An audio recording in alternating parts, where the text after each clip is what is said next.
A fé evangélica continua crescendo no Brasil. Dados do censo de 2022, divulgados no começo de junho, mostram que quase 27% da população brasileira se declara evangélica, um crescimento de mais de 5 pontos percentuais em relação ao censo anterior, de 2010, quando 21,6% diziam professar essa fé. Enquanto isso, o número de católicos encolhe. Em 2010, eles representavam um pouco mais de 65% da população. Agora são 56,7%, uma redução de mais de 8 pontos percentuais. A cada censo fica mais evidente a perda de hegemonia do catolicismo e uma maior variedade religiosa no país. No primeiro levantamento, feito em 1872, só havia duas opções: católico ou acatólico. Com toda a população escravizada automaticamente declarada católica, a fé correspondia a praticamente 100% do povo brasileiro. O levantamento mais recente mostra que mais de 4% dos brasileiros se enquadram na categoria Outras, que inclui religiões como o judaísmo e o islã. 1% segue religiões afro-brasileiras e 0,1% tradições indígenas. Também chama a atenção o avanço das pessoas sem religião. Hoje elas representam mais de 9% da população. No BDF Entrevista de hoje, vamos analisar o que os dados do censo revelam sobre a relação do brasileiro com a fé. Olá, eu sou Luana Ibelli e este é o BDF Entrevista. Hoje, para conversar sobre as mudanças na religiosidade do brasileiro e sobre as disputas dentro do segmento evangélico, eu converso com Odja Barros. Ela é pastora evangélica, progressista e feminista. Odja, muito obrigada, por estar aqui com a gente hoje. Espaço do Brasil de Fato e agradeço você, Luana, por essa conversa. Vamos lá, olha só, minha primeira pergunta é sobre esse crescimento no número de evangélicos, que é um fenômeno que aparece, a cada novo censo. Desde 1960, esse número vem crescendo, mas dessa vez houve uma desaceleração. Entre 2010 e 2022, o avanço foi de 5,2 pontos percentuais. Entre 2000 e 2010, a alta foi de 6,5 pontos. O que isso sinaliza? Bem, eu acho que isso, primeiro, confirma uma tendência, que vem se apresentando há décadas, desse crescimento evangélico brasileiro. Acho que, ainda que não na expectativa que se havia anteriormente ao censo, que esse crescimento poderia ser maior,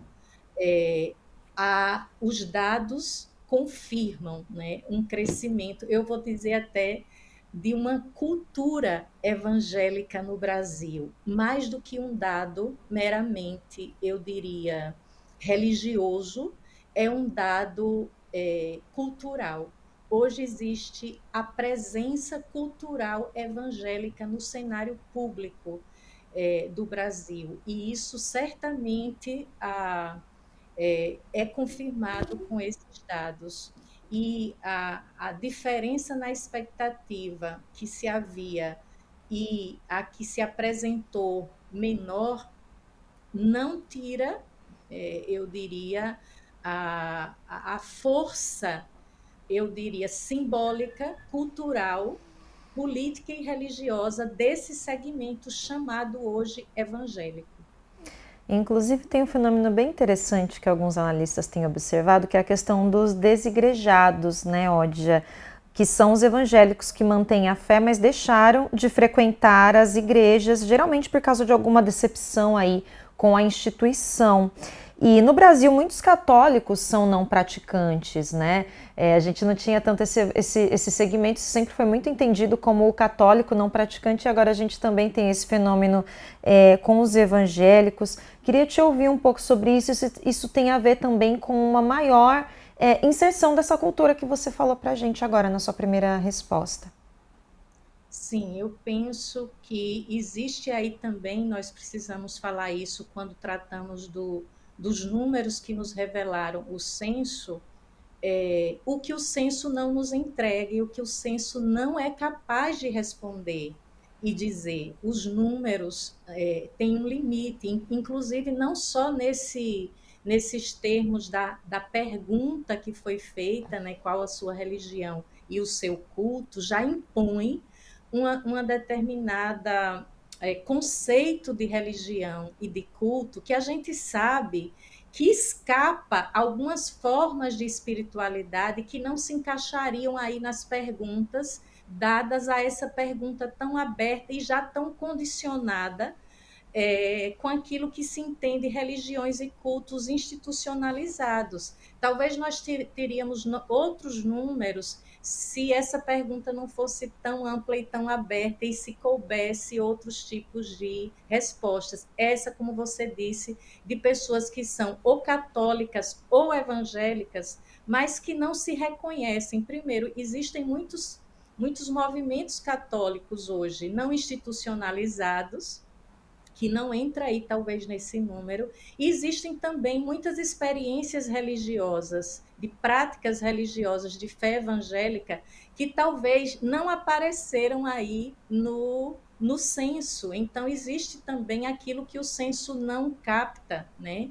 Que é esse número de experiências de pessoas que vivem a fé evangélica ou católica, eu diria, à margem das instituições religiosas e desses grandes grupos institucionalizados. E essa é, eu diria, a riqueza, talvez, também do que nós vamos poder aprender em outras formas, talvez, de análise desses números e talvez também em outras pesquisas que devem continuar acontecendo sobre esses números do censo e aprofundar essa pesquisa e esse conhecimento da diversidade e pluralidade de viver a fé evangélica ou católica no Brasil, que não se limita às formas institucionalizadas.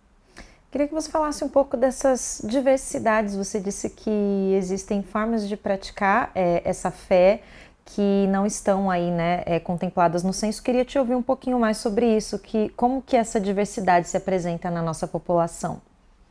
Por exemplo, se você me perguntasse hoje, se eu fosse uma das pessoas entrevistadas no censo, eu teria dificuldade de me situar como evangélica quando eu penso hoje no que se chama esse grupo evangélico majoritário, porque hoje eu represento um grupo que tem cada vez mais assumido, né, uma fé cristã progressista e que de verdade não se alinha a esse grupo majoritário evangélico no Brasil.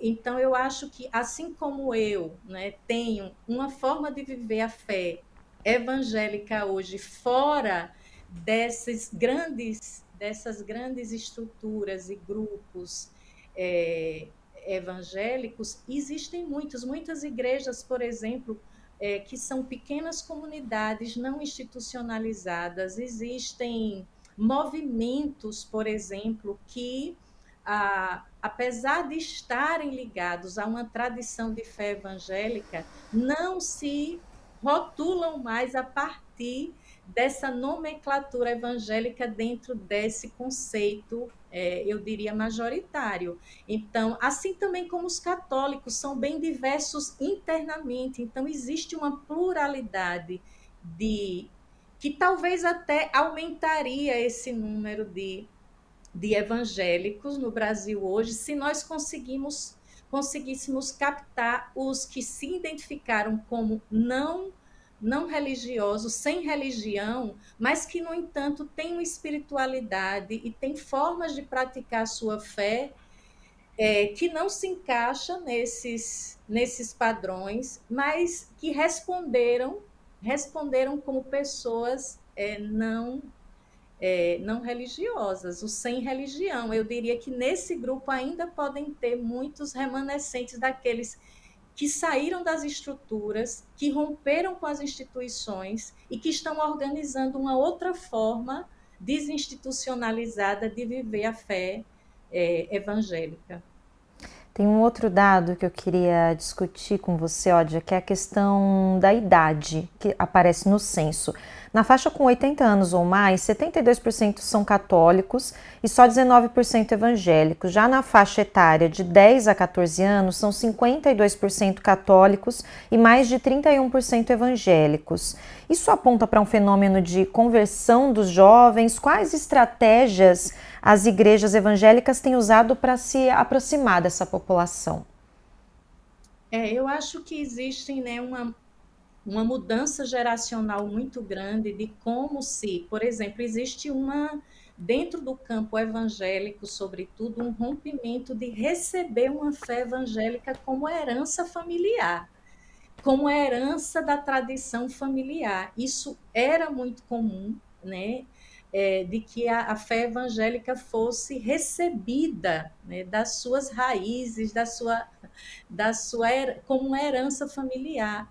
Nessa geração, não, há um outro movimento, inclusive há movimentos de ruptura com aquilo que se recebeu historicamente da família, mas há também novas formas de vínculos. Por exemplo, hoje existem muitos jovens que estão conectados a movimentos de fé, a, que funcionam e se organizam de outra forma. Eu vou mencionar rapidamente, por exemplo, como o movimento negro evangélico, como movimentos de diversidade, os movimentos de diversidade que já se organizaram, sejam católicos ou, ou evangélicos, e esses a maioria composto de jovens, de pessoas jovens. Então, eu acho que o que está acontecendo nessa nova geração é a ousadia, eu diria,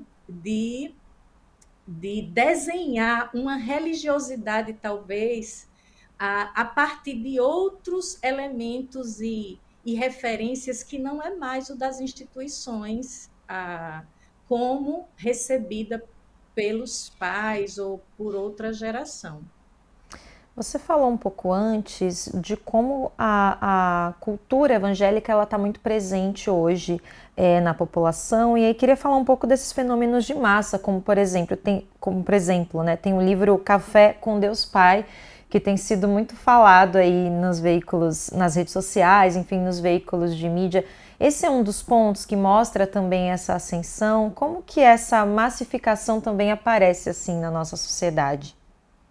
Pois é, eu acho que aí é que tem que contar, né? Esses dados não dizem só sobre religião, sobre a escolha religiosa da população. Fala também de vários marcadores que influenciam uma cultura, né? E a cultura, por exemplo, da própria rede social, da mídia, essas novas formas de se organizar e se comunicar com pessoas, de fazer religião através desses espaços, né, virtuais, desses espaços que têm hoje uma disseminação muito grande, como esse Café com Deus Pai e outras coisas aí. Então, isso fala muito mais dessas linguagens, essas novas linguagens e como elas impactam, né? Elas impactam. Eu diria que aí caberia uma reflexão sobre também a cooptação da linguagem religiosa e da religião para outros tipos eu diria, de usos da religião. Então, hoje, nesse exemplo que você nos traz, tem, por exemplo, existe hoje uma cooptação religiosa de uma disputa política, sobretudo a extrema-direita tem usado muito o veículo da religião como caminho para divulgar e disseminar os seus valores, né, que é de uma cultura política, ideológica. Então, isso diz mais do que sobre uma escolha religiosa, fala também de uma disputa de campos políticos.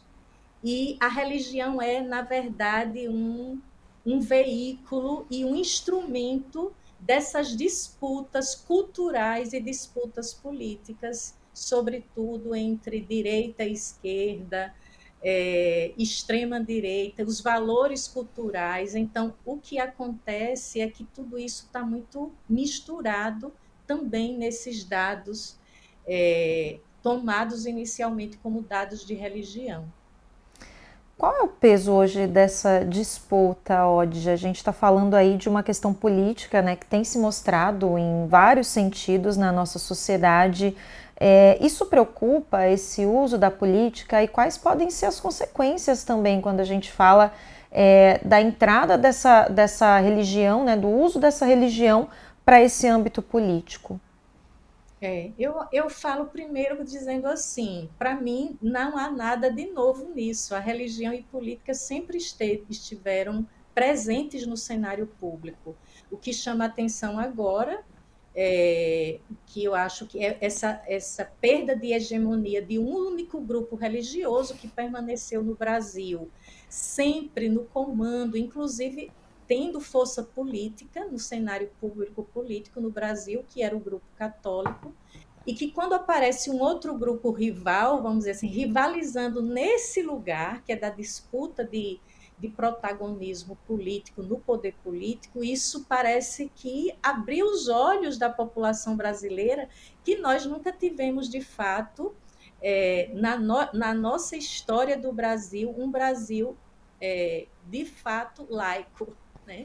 Porque nós sempre tivemos submetidos a uma leitura religiosa e a um grupo religioso que comandava, que é uma força cultural muito grande, né?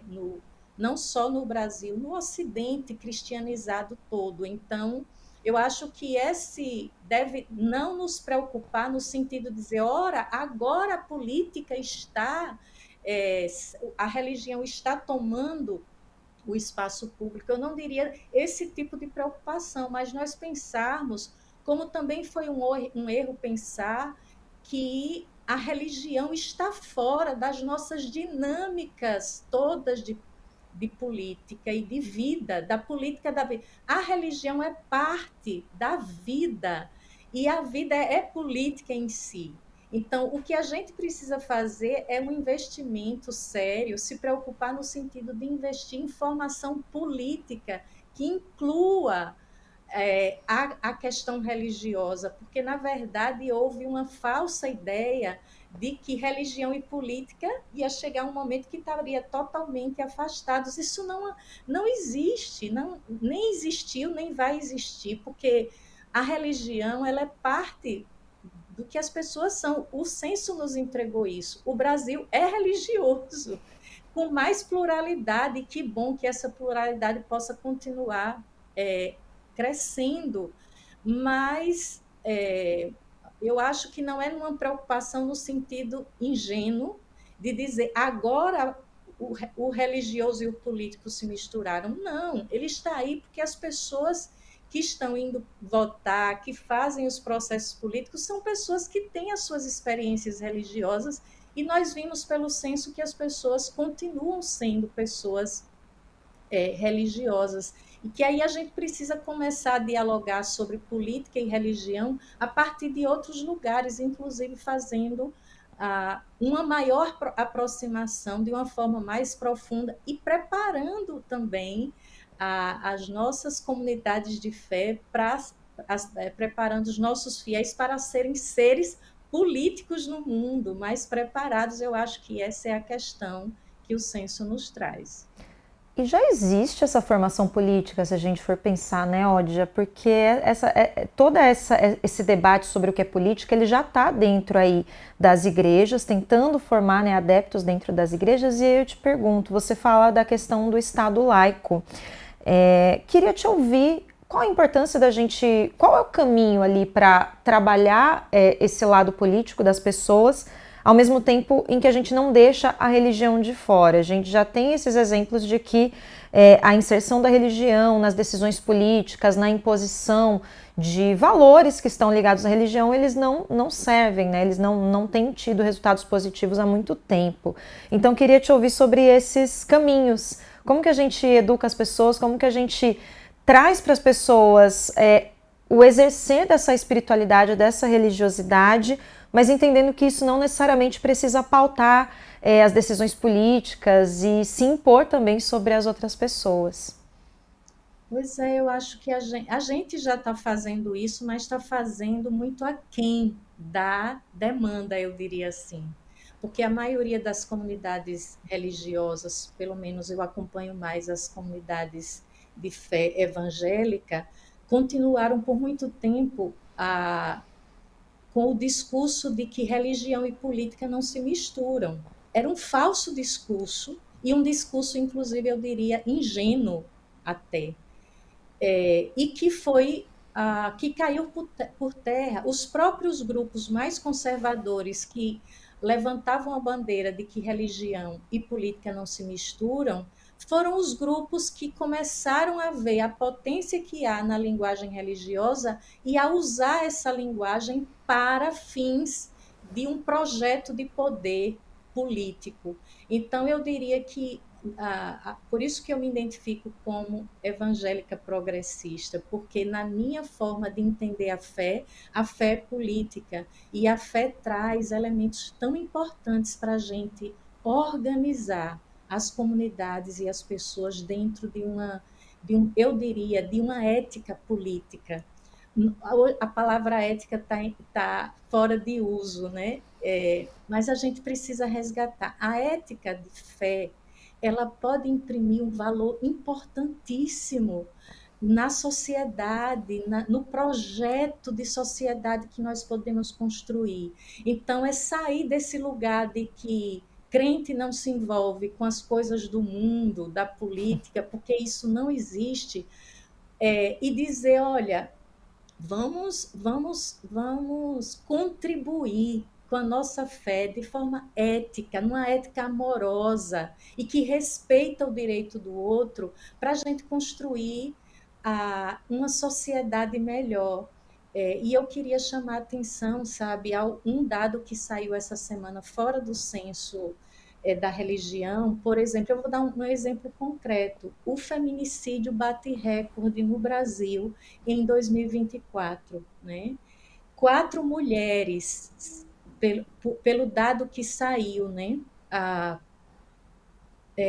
Mortas por dia. Os dados nos traz isso. Aí, pastor, o que é que tem a ver, então, a gente falar de relação de formação política para as nossas comunidades de fé?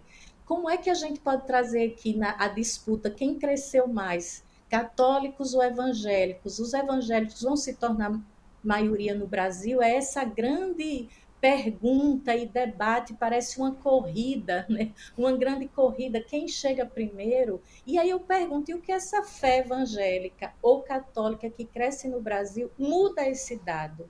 Interfere nesse dado de que, enquanto a fé cristã como um todo cresce, se juntar católicos e evangélicos, nós somos maioria no Brasil, e esse Brasil aumenta o número de assassinato de mulheres porque são mulheres. Então, assim, que contradição. Quando eu penso uma fé que seja política, é uma fé capaz de dizer isso tem a ver com fé e política. Como é que nós melhoramos esse mundo, essa sociedade, não disputando quem está no comando da política, do poder político nesse país, mas como a nossa fé, não é? Nesse Brasil cristão, vai interferir na mudança desse cenário que eu, como mulher, como alguém que lido exatamente com as questões das mulheres nesse país, como eu me pergunto como é que a fé está impactando isso. Então, quando a gente fala de trabalhar com formação política de evangélicos e católicos, é nesse sentido da nossa incidência, né, como grupos de fé, fazer diferença nessas realidades e nesses contextos. E acho que tudo isso tem muito a ver também, Ódia, com algo que você já falou aqui sobre a fé ser um objeto de disputa. E esse é justamente o tema de um documentário produzido aqui pelo Brasil de Fato, que fala sobre a ascensão dos evangélicos no Brasil e os desafios para aqueles que não seguem a agenda conservadora. Vamos ver. antes da gente se definir como evangélico, a gente já se definia como protestante. Então a gente existe porque a gente resolveu protestar. Protestar contra o Estado, protestar a favor de um Estado laico. E pensar protestantismo, pensar evangelicalismo é pensar justamente esse processo da reforma protestante, é pensar uma postura crítica diante do Estado brasileiro.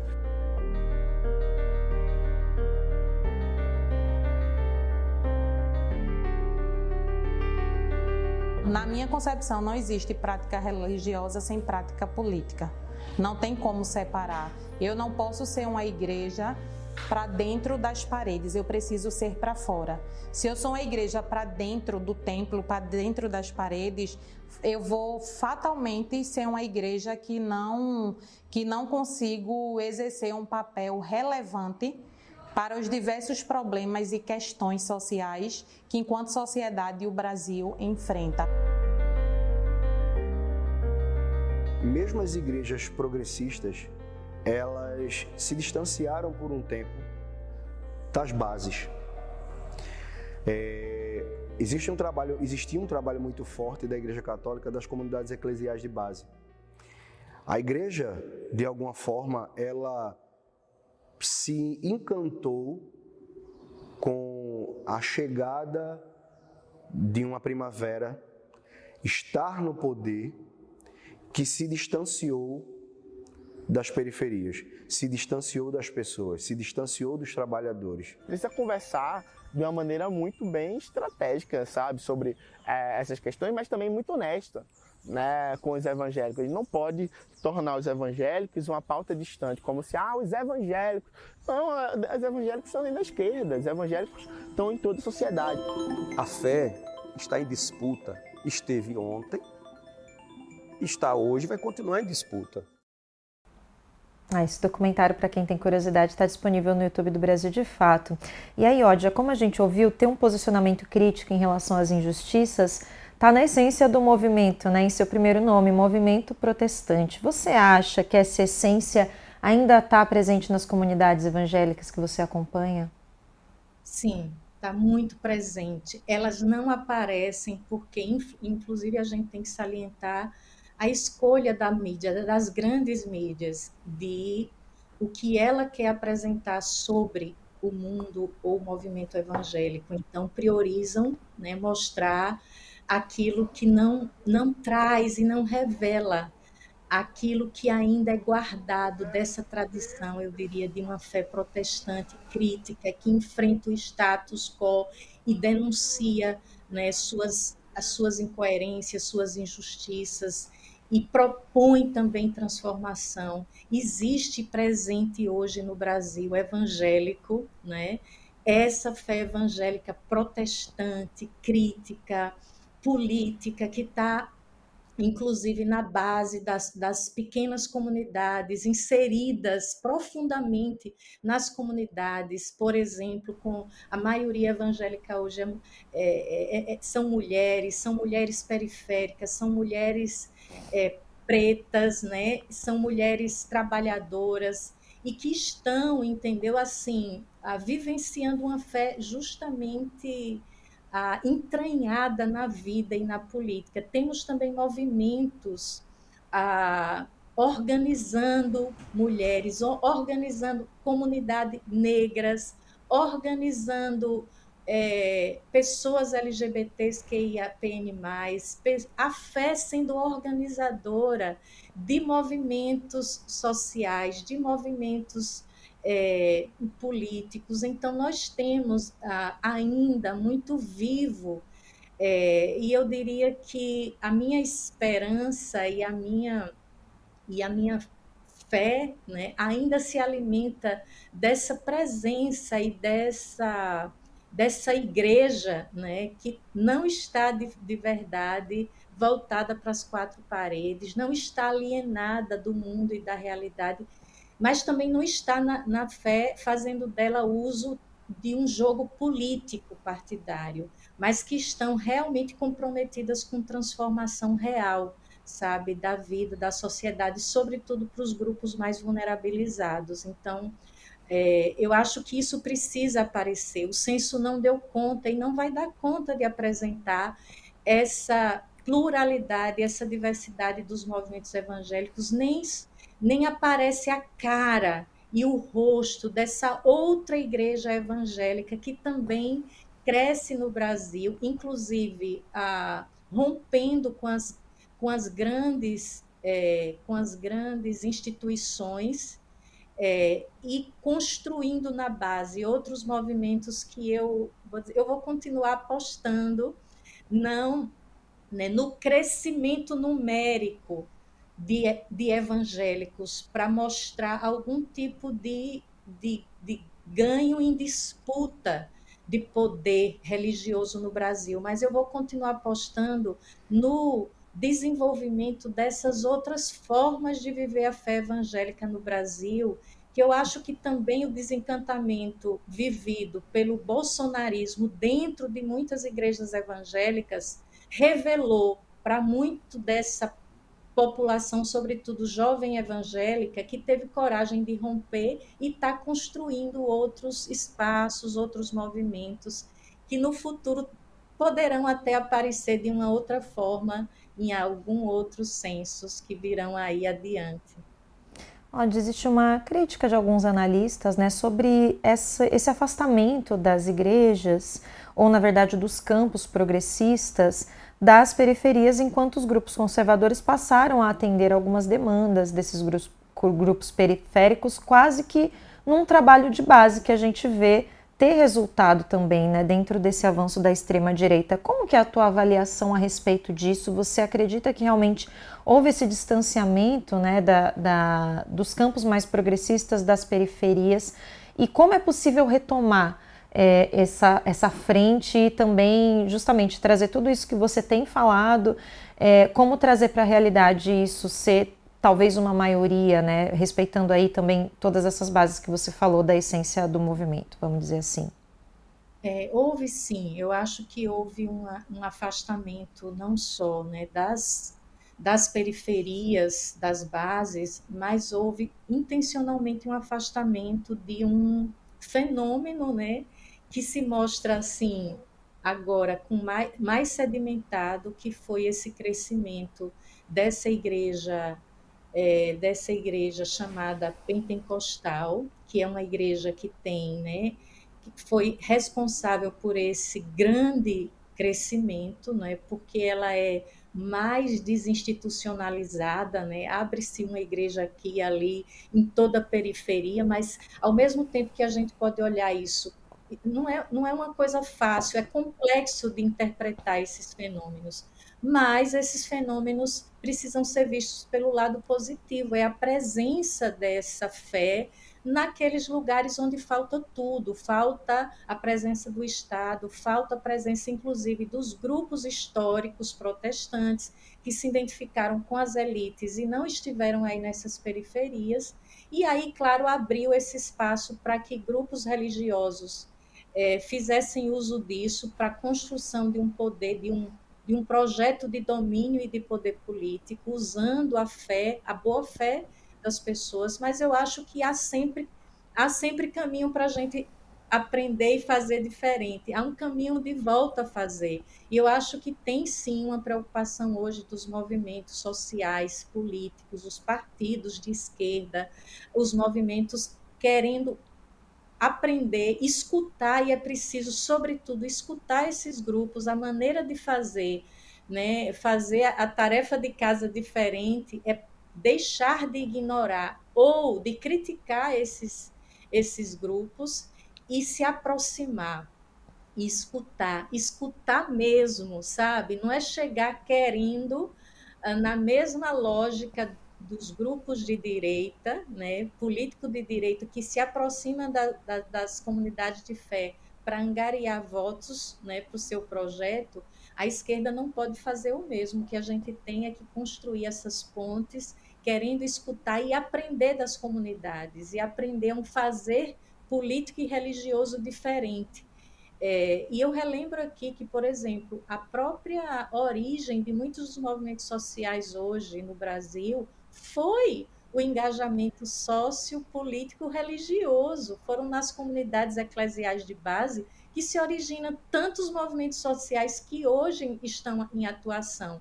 Mas houve um olhar também muito preconceituoso de alguns grupos de esquerda, políticos de esquerda, sobre a fé e a religião, e esse povo de fé. E o que nós estamos vendo agora é que a fé é uma experiência que escapa, né, aos controles, sejam políticos, sejam religiosos, e que eu acho que tá na hora da gente fazer outras conversas e discussões que nos situem a partir de outro lugar, que não dessa arrogância, porque houve uma atitude arrogante, muitas vezes, desses grupos políticos, né, que acha que religião era só alienação. Isso não é verdade. Eu acho que a gente precisa ir refazendo nossas visões. Eu acho que o censo também é um convite a isso, a refazermos nossas visões preconceituosas, pré-estabelecidas, e a gente se deixar também tocar por uma experiência que não é, talvez, a de muitos e que avaliam de maneira muito, às vezes, limitada, e aprender, né, com essas novas experiências de vivência religiosa que se estabelece hoje no Brasil. Essa sua fala me lembra que muitas pessoas evangélicas, elas relatam, principalmente as progressistas, né, falando especificamente de pessoas evangélicas que se identificam como progressistas, relatam não se sentirem perseguidas, e de fato são perseguidas por setores da direita, e também não são acolhidos pela esquerda. Você acha que essa é uma experiência comum? E quais são as consequências políticas dessa situação? Sim, muito comum, Leila. Essa experiência é muito comum. Eu digo, inclusive, falo em meu próprio nome, assim, o quanto foi difícil me assumir como uma pastora evangélica progressista. Isso me fechou portas no ambiente religioso da minha fé, da minha tradição de fé, e me fecha portas nos movimentos políticos, partidários ou movimentos sociais que olham de forma muito suspeita e arrogante para as pessoas que vêm do ambiente religioso, principalmente quando se nomeia pastora, como eu me apresento sendo uma pastora, então já me julga a partir do que entende que pastores são aqueles, né, relacionados a essas figuras, né, públicas, de líderes fundamentalistas que usam a sua imagem, né, para manipular realmente ideologicamente, usando a fé. No entanto, eu acho que não se justifica mais esse tipo de preconceito, não se justifica mais, isso é falta, inclusive, até a confusão, por exemplo. Eu sou de tradição batista, e muitas vezes eu fui acolhida em alguns espaços como representando uma tradição pentecostal, porque não se reconhecia o grupo batista, não sabe discernir nem quais grupos compõem esse grande núcleo chamado de evangélicos no Brasil. Então, uma pessoa intelectual, uma pessoa do campo político, não se justifica mais esse tipo de ignorância. Isso é ignorância, e a gente precisa romper com isso e criar um ambiente mais, eu diria, acolhedor, porque se a direita tem encontrado espaço, a extrema-direita, nesses ambientes religiosos, a esquerda tem sido, de alguma maneira, um ambiente hostil para pessoas de fé que querem também construir um projeto político de país, e a gente precisa cair em si e ver que nós temos mais em comum em diálogo, né, a fazer, do que simplesmente ignorar ou, de forma ignorante, colocar todos os evangélicos no mesmo patamar e tratar com uma certa hostilidade e até arrogância. Para a gente finalizar, Ódia, que mensagem você deixaria às comunidades, às lideranças religiosas e todas as pessoas que estão sendo oprimidas pelo uso manipulado da religião? Olha, eu primeiro diria assim, eu queria dizer o quanto, para mim hoje, continuar disputando esse campo da fé. Eu continuo me afirmando uma pastora evangélica, progressista, eu continuo usando a linguagem da fé para trazer um pouco do que era o projeto que eu acredito, né, de um mundo melhor, mais justo, a partir da minha tradição de fé. Por que é que eu insisto nisso? Porque eu sei do tanto de gente de boa fé que estão hoje nas igrejas, nas comunidades religiosas, e algumas delas, infelizmente, muito ludibriadas por um discurso ideológico religioso, mas eu sei que a maioria poderia viver uma outra fé se nós conseguirmos chegar mais próximo e de forma mais, eu diria, mais sensível à vida dessas pessoas de fé. Então, eu diria assim, eu não perco a esperança, eu vou continuar, né, militando com a minha fé nesses espaços, porque eu sei de um tanto de gente que são atores importantes no mundo de hoje e que tudo eu, por exemplo, me tornei militante, né, de direitos humanos, direito das mulheres a partir da minha fé, da minha conversão de fé. Então eu creio também na potência que há nisso. Então a minha mensagem é essa, para que mais lideranças religiosas do campo progressistas possam estar, né, eu diria, tentando desfazer essa grande barreira que se construiu e olhar com mais, sabe, eu diria, mais generosidade o tanto de gente de fé que estão compondo essas comunidades e essas igrejas hoje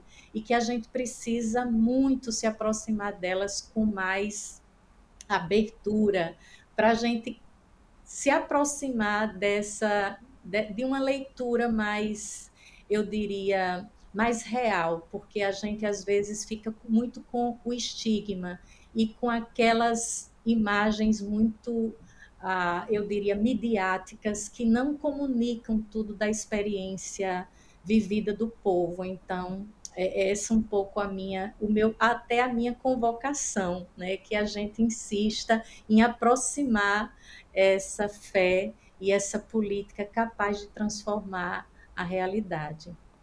Fica essa mensagem, então. Muito obrigada, Ódia, pela conversa. Adorei. Muito obrigada. Eu agradeço. Bom, gente, esse foi o nosso BDF Entrevista. Muito obrigada pela companhia até aqui e até a próxima. Tchau!